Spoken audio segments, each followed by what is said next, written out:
Hello అండి, అందరికీ welcome back to my channel. ఈరోజు వీడియోలో చింత చిగురుతో పులిహోర చాలా టేస్టీగా ఉంటుంది. ఎప్పుడు మనం రెగ్యులర్గా పులిహోరాలు చేస్తూ ఉంటాం, కానీ ఈ సీజన్ వచ్చినప్పుడు చింత చిగురు పులిహోర చేయాల్సిందే, ఖచ్చితంగా తినాల్సిందే. అంత టేస్టీగా ఉంటుంది. ఈ రెసిపీ మీరు కూడా తప్పకుండా నేను చెప్పే ప్రాసెస్లో ట్రై చేసి చూడండి. చాలా బాగుంటుంది, టేస్టీగా ఉంటుంది. ఈ రెసిపీ ఎలా చేయాలో వీడియోలో చూసేద్దాం రండి. స్టవ్ ఆన్ చేసుకుని ఒక గిన్నె పెట్టేసుకోవాలి. కొద్దిగా ఆయిల్ వేసుకోవాలి. ఆయిల్ వేడయ్యాక ఆవాలు, జీలకర్ర, కొద్దిగా మినప్పప్పు, పచ్చిశనగపప్పు, పల్లీలు కొద్దిగా వేసుకొని ఇప్పుడు ఇవి బాగా కలర్ వచ్చేంత వరకు ఫ్రై చేసుకోవాలి. పల్లీలు ఫ్రై అయిపోయాయి కదా, ఇప్పుడు ఇందులోకి ఎండుమిర్చి, పచ్చిమిర్చి కొద్దిగా వేసుకోవాలి. అలాగే కొద్దిగా కరివేపాకు వేసుకోవాలి. సన్నగా కట్ చేసుకున్న ఉల్లిపాయ ఒకటి వేసుకోవాలి.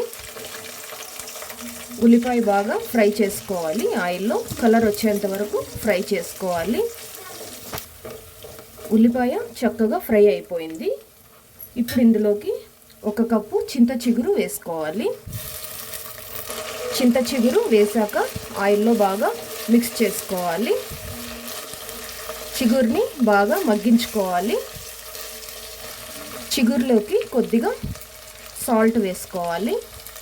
అలాగే కొద్దిగా పసుపు వేసుకోవాలి. ఒకసారి బాగా మిక్స్ చేసుకోవాలి. ఫ్లేమ్ సిమ్లో పెట్టేసుకొని 5 మినిట్స్ కుక్ చేసుకోవాలి. చూడండి, చక్కగా చింత చిగురు ఫ్రై అయిపోయింది. ఇప్పుడు ఇందులోకి ముందుగానే ఉడికించి పెట్టుకున్న రైస్ని ఇలా ఒక ప్లేట్లో వేసుకొని చల్లార్చుకోవాలి. ఇందులోకి రైస్ వేసుకోవాలి.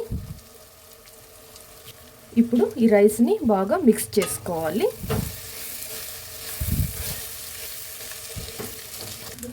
ఇలా బాగా రైస్ మొత్తం బాగా మిక్స్ చేసుకోవాలి. చూడండి, ఇలా వేడివేడిగా వడ్డించుకోవడం అంతే. మిక్స్ చేసుకున్న తర్వాత స్టవ్ ఆఫ్ చేసేసుకోవాలి. అంతేనండి, ఎంతో రుచికరమైన చింత చిగురు పులిహోర రెడీ అయిపోయింది. చాలా టేస్టీగా ఉంటుంది. తప్పకుండా ఈ రెసిపీని మీరు కూడా ట్రై చేసి చూడండి, ఖచ్చితంగా మీకు నచ్చుతుంది. ఈ వీడియో కనుక మీకు నచ్చితే ప్లీజ్ లైక్ చేసి మీ ఫ్రెండ్స్ అండ్ ఫ్యామిలీ మెంబర్స్కి షేర్ చేయండి. మరిన్ని వీడియోస్ కోసం నా ఛానల్ని సబ్స్క్రైబ్ చేసుకోండి. Thanks for watching.